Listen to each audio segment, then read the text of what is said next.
You're back now with Twice Baked, and as we just did an Indian curry with that incredibly yummy soup, the only thing we can add to that is double or triple that recipe because it's amazing how quickly that will disappear. Now we're gonna do a little different style. We're gonna do an Asian style curry. So Maggie, let's get started here. Okay. Now, instead of having to measure out a bunch of different spices, we're gonna talk about finding, and this you're gonna have to go often to a specialty store, but some of your mainstream stores, I think, will now have some kind of curry. I like to go to the specialty stores, the Asian or the world global food stores, because they have what they use, they have on the shelves what people would use if they were in Thailand or Malay or, you know, all of these different places where they would do an Asian More style authentic curry. products. Thank you. That's it. So green curry. I've just had a hankering for green curry lately. You can do red curry. They have yellow curry paste. And it's the chilies that give it the color. So these are green chilies. And with a red curry paste, you will typically find the red. That's easy for you to say. Thank you. Red curries usually have shrimp paste in them. Okay. So first thing we're going to do, same concept where we're going to sweat out, like Bridgie was sweating, doing this dry, the dry toasting of the spices. This time we're going to see and be using a lot of the fresher stuff instead of the dry spices. So we're going to start with a hot pan, not smoking, and we're going to have a lot of ginger. Oops, that's free range. Loving ginger. Now we have the fresh ginger. Right, before we had powdered. Right. Now we have fresh. Two different demons. Garlic in there. Loving the garlic. We did use the coriander again. You don't have to use this. I like this, but it's an extra step. You have to crush it or eat it whole. Then what we're gonna do here. You can find ground coriander. Yeah, and you're gonna be doing a wet toast, the Indian wet toast with it. I don't mind the heat. That's every bit of 2 tablespoons. I'm not the only one eating this. Everybody else is pansy, so I'm gonna go mild here. Who are you calling pansy? Not you, them. And I am a pansy so, in the heat world. But we're still doing a dry toast, and I'm gonna sweat it out a little bit. And once we smell that perfume, that aroma, the bloom of our garlic, our ginger, we're smelling the chilies, the coriander, there's lemongrass, there's something galangal, which is like ginger, all into this paste. The paste could have 15 spices in it, and then it's all... That's why you buy it, so you don't have to put it all together. Now, coconut milk. Let's talk about this for a second. I love coconut milk. This is real coconut milk, and here's the water from the coconut. And add them, and this is, look at that. It's just, that's rich. And I'm not saying that this is a low-cal dish. No. I'm saying this is a really good curry. That's some serious clog your arteries kind of a thing. But I have worked with, if you're trying to cut calories, I have worked with the low-fat coconut milk, and you won't find all that clumpy stuff in there. But more likely they'll have an emulsifier. But you don't get the flavor enhancement that you use coconut milk for. So that's, we're gonna add the water. That's up to you. A little bit of lime juice, and then we're gonna let that simmer for a little bit. We're gonna decide whether it needs more acid.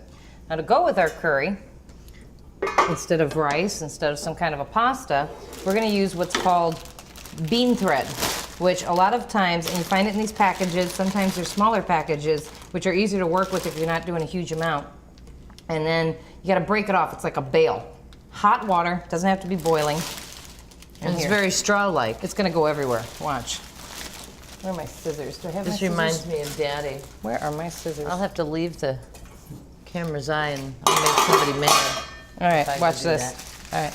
I cut them with scissors when I actually have scissors. Because clearly a knife doesn't work so well. All right, I'm gonna do my quick disappear. And I'm back. Give me that. Here I come to save the day. Well, that wasn't awkward. Thanks for that. Okay. But when you buy it, now see, this is the big package I use at the restaurant, but when you get it at the store, they will have this bundle wrapped in thread. And all you have to do is put that amount, which is enough for your meal tonight. And then you take this big slop, you don't have this big sloppy mess, but I brought this from the restaurant. So, and that takes just like 5 minutes, and you're not boiling, it's just 5 minutes. The heat's off. That's right. You don't have to put a lid on it, you just kind of ignore it, give it a quick stir. We're gonna let this come up. This is gonna take a few minutes to simmer, infuse those flavors. It's not a long cook, doesn't have to be. And so we're just gonna give it a couple of minutes. Alrighty, so it's been now several minutes, 5 minutes, 10 minutes, 15 minutes, something like that. What we're gonna do is hold this to the side. At this point, you can freeze this. You can put this in the fridge so that tomorrow, when you're in a hurry, you are ready to crank out a quick dinner. There we go. Where to put all of our stuff. So at this point, it's like any other stir fry, okay? And then instead of a stir fry sauce, we're gonna add our curry sauce. Remember the pan, we've talked about this before, the pan is really hot, the oil goes in, but it doesn't cook. We're gonna get that oil hot and then go immediately in with our other goodies. Now, also in the interest of time, we've pre-cooked our chicken and our eggplant. Another thing you can do at home, if you know you're gonna wanna have this some night, but you wanna get some of your cooking done ahead of time.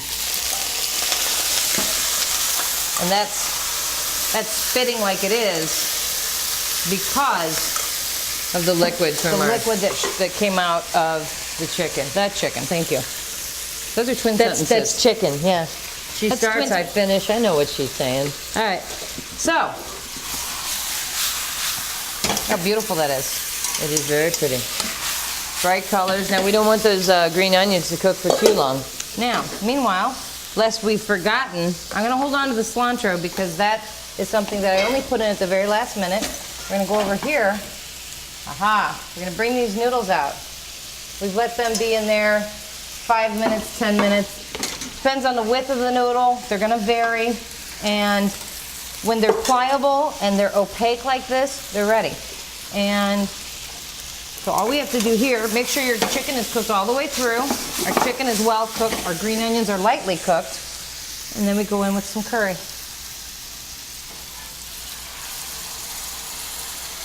And everything's nice and hot.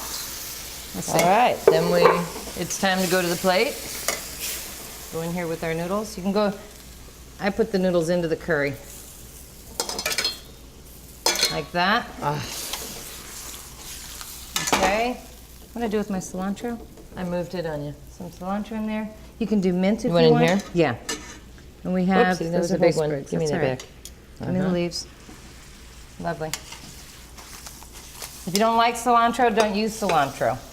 If you want, like basil, basil loves to be in curry. See that? See how happy? That's Thai basil. Very, very perfect for this. How And appropriate. right out of my yard. Because this is, again, it's our Asian style as opposed to our Indian style. All right. Isn't that pretty? This is one of my favorite dishes In the of world. all time. All right, well, stay with us. When we come back, we'll decide what to drink with it as our friend Glenn Bargett joins us. Glenn is coming. Oh, it's a shame we won't have any food left for him because we're going to eat it all.